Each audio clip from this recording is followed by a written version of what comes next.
Olá e bem-vindo! Neste vídeo vou mostrar como ativar ou desativar o modo de manutenção no seu Samsung Galaxy S25 Ultra.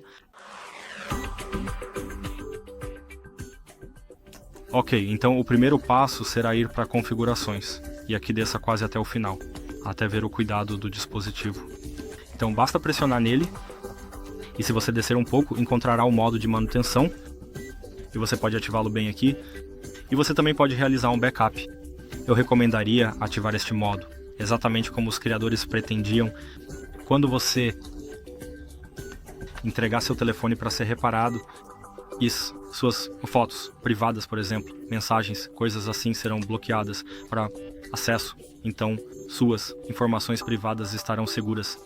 Então, se você gostou deste vídeo e considerar útil, deixe um like, inscreva-se e obrigado por assistir.